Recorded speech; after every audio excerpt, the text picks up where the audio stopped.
Què són els productes notables? O també anomenats com igualtats notables. Són unes igualtats algebraiques, és a dir, una expressió igual a una altra expressió algebraica, que es fa servir molt sovint, de manera que ens interessa saber-nos de memòria la seva expressió, saber identificar-les i desenvolupar-les. Les tres igualtats notables són el quadrat d'una suma. I per què quadrat d'una suma? Perquè tenim una suma elevada al quadrat. El quadrat d'una diferència, perquè tinc una diferència a menys b elevada al quadrat. I suma per diferència. Per què? Perquè tinc una suma per una diferència.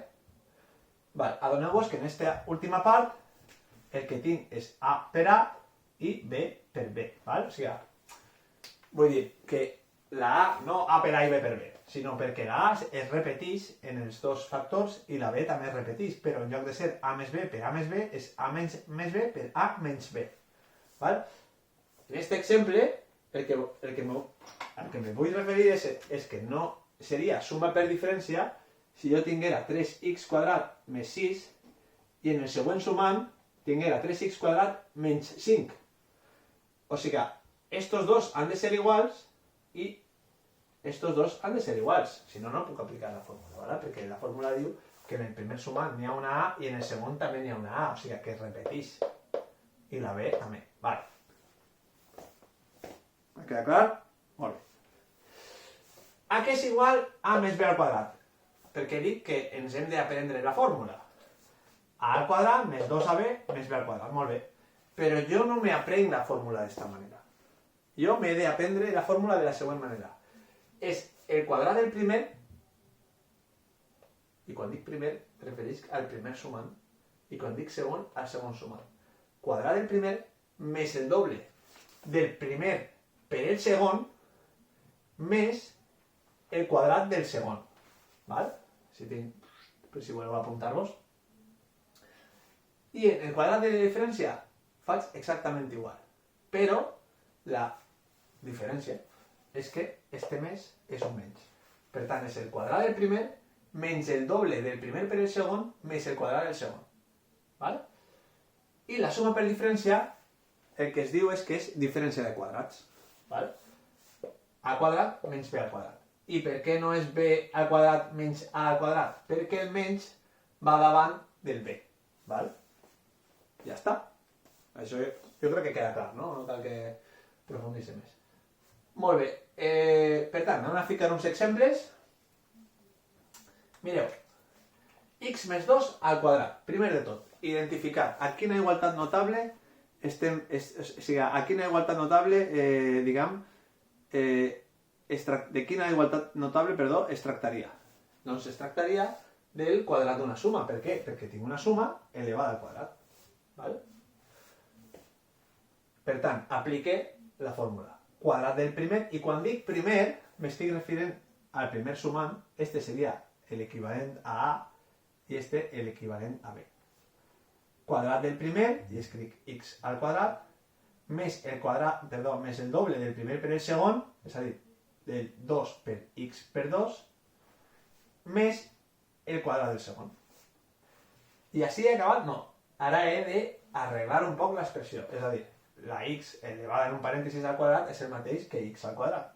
I el 2 per x per 2, el que faig és 2 per 2, multiplique 2 per 2, que és 4, i me queda la x. I 2 al quadrat és 4. D'acord? Molt bé. Anem al següent exemple. Se m'ha colat així un quadrat. Si jo me trobo 3x menys 5, no, m'ha faltat un 2. Tinc una diferència elevada al quadrat. Per tant, és el quadrat d'una diferència. Molt bé. Anem allà. És el quadrat del primer i fixeu-vos que fica el 3x entre parèntesis sencer i ho eleva al quadrat. I això és important perquè aquesta és una errada típica. Ara veurem. Menys el doble del primer per el segon, és a dir, 3x per 5. Més el 5 al quadrat, és a dir, més el segon al quadrat. Operem. Mireu, si no feu este pas intermig d'escriure-ho d'esta manera entre parèntesis, podeu errar i això ha de ser 3x per 3x. Molta gent fica el resultat del quadrat del primer és 3x al quadrat. Ja, però és que el 3 també s'eleva al quadrat. Veieu? Si jo tinc 3x per 3x és 3 per 3, 9, x per x, x al quadrat. Vale. I així me quedarà menys 2 per 3 per 5, això dona 30, per x. Val? I el 5 al quadrat, que és 25. Molt bé. Esta última expressió. Ja. Què tinc? Una suma per una diferència. I torne a incidir, puc fer aquesta operació aplicant suma per diferència perquè el 3x al quadrat es repeteix i el 6 també es repeteix. En una està sumant i en l'altra restant. Per tant, el 6, que és el que està restant, apareixerà en segon lloc, perquè era la diferència de quadrats. Quadrat del primer, i escric 3x al quadrat elevat a 2, menys el quadrat del... Perdó, diferència, és que ja no me va el cervell. 3x és diferència de quadrats, per tant fique el primer sumant, el que està sumant en els dos membres, en els dos factors, en primer lloc, elevat al quadrat, menys el 6, que és el que apareix restant, elevat al quadrat. Val? I ara ja opere. I si vaig a poc, me n'adone que 3x al quadrat per 3x al quadrat és 3 per 3, 9, x al quadrat per x al quadrat, x a la quarta. I el 6 al quadrat, 36. 106 punts, s'ha acabat. Val? Espero que quede tot clar, si no, me fiqueu algun comentari. Fins a la pròxima.